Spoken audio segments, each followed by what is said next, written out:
Assalamualaikum warahmatullahi wabarakatuh. Perkenalkan, nama saya Wildan Asyari dari program studi 1 Kesehatan Masyarakat dengan nomor induk mahasiswa 201102413196.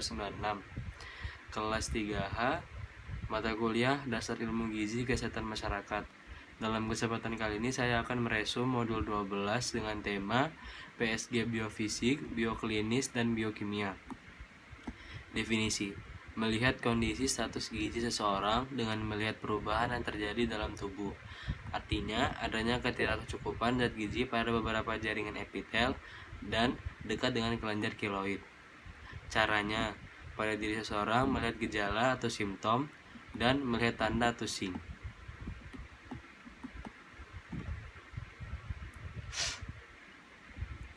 Yang pertama, melihat tanda atau SIG dan gejala simptom. Pada rambut gejalanya kusam, kering, tipis jarang-jarang, mudah rapuh atau rontok, dan flexing. Pada wajah, perubahan warna kulit, moon face, kering selaput mata, bintik bitot, dan kornea kering. Pada mata, seroptalmia, conjunctival infection, cornea arcus, dan lain-lain. Pada bibir, luka di sudut bibir, cheilosis, dan lain-lain. Pada lidah, bengkak, lidah magenta, dan lidah mentah atau scarlet. Pada gigi, karies gigi, erosi emel, dan pengikisan. Pada gusi, spongy, bleeding gums, dan lain-lain. Pada kelenjar, yaitu pembesaran tiroid, pembesaran paratoid, dan lain-lain. Pada kulit terjadi serosis, petechiae, dan flakipen ras. Pada kuku, jaringan bawah kulit, sistem tulang dan otot, dan sistem internal.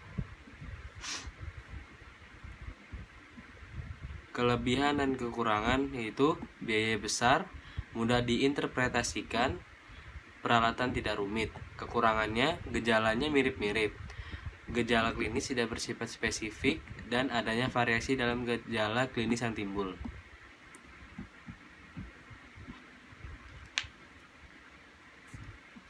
Hal-hal yang diperlukan dalam pemeriksaan SIG.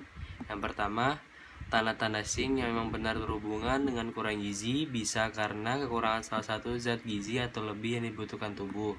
Yang kedua, tanda-tanda SIG yang membutuhkan investasi atau penyelidikan lebih lanjut. Tanda-tanda ini mungkin oleh karena gizi salah atau mungkin oleh faktor lain seperti kehidupan di bawah standar, buta huruf, dan lain-lain. Yang ketiga, tanda-tanda SIG yang tidak berkaitan dengan gizi walaupun hampir mirip. Tanda-tanda ini dalam diagnosis untuk membedakannya memerlukan keahlian khusus. Dua, pemeriksaan lain bisa dengan melihat medical history seseorang atau rekam medisnya. Beberapa contoh pemeriksaan medis: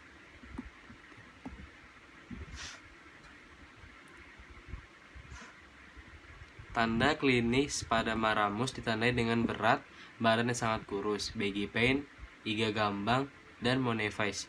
Berikut ini tanda klinis dari obesitas, yaitu hiperpigmentasi di daerah puduk, lipatan ketiak, dan lipatan paha, iritasi dan lecet di daerah dari lipatan atau intertrigo furunculosis, blondises atau kaki pengkor, skoliosis atau tulang belakang melengkung, anak berpayudara besar, nafsu makan berlebihan, dan gangguan sistem pernapasan seperti napas pendek, batuk, mengi, dan intoleransi aktivitas.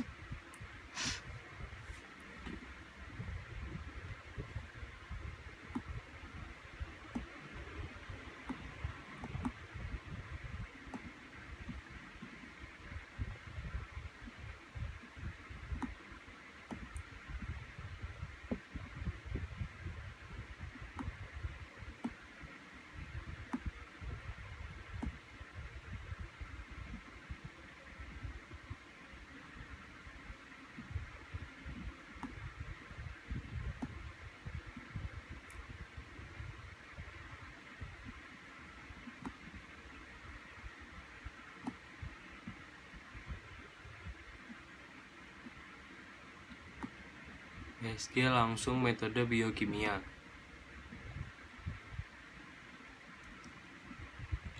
Definisi: pemeriksaan dengan menggunakan eksperimen pada jaringan tubuh secara laboratoris atau menggunakan laboratorium, yaitu darah, jaringan hati, urin, dan feses. Penggunaannya dapat menentukan keadaan malnutrisi, dapat membuktikan pemeriksaan TK subklinis, dan sebagai pemeriksaan lengkap.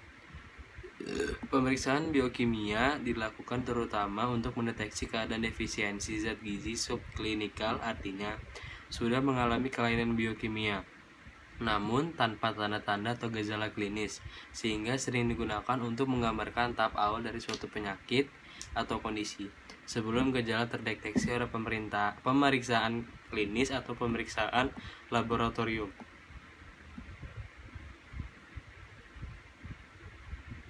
Dalam penilaian status gizi dengan cara pemeriksaan secara biokimia sering memerlukan peralatan yang hanya ada di rumah sakit atau puskesmas, hingga sulit terjangkau oleh penduduk yang tinggal jauh dari sarana kesehatan.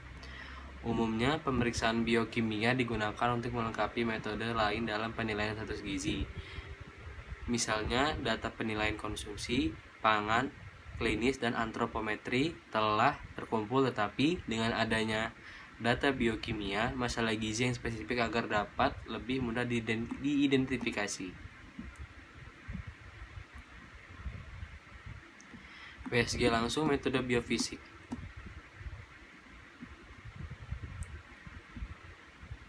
Definisi: melakukan penilaian status gizi dengan melihat kemampuan fungsi jaringan dan perubahan struktur dalam tubuh. Pemeriksaan metode ini sangat mahal, harus tenaga profesional yang melakukan. Fungsi jaringan, kemampuan kerja, eks otot, kelenturan, dan lain-lain. Perubahan struktur, pengerasan kuku, rambut tumbuh tidak normal. Pemeriksaan dilakukan dengan 3 cara, yaitu radiologi, tes fungsi fisik, dan tes histologi. Sekian resume dari saya. Apabila ada kurang kata atau salah kata mohon dimaafkan. Terima kasih. Wassalamualaikum warahmatullahi wabarakatuh.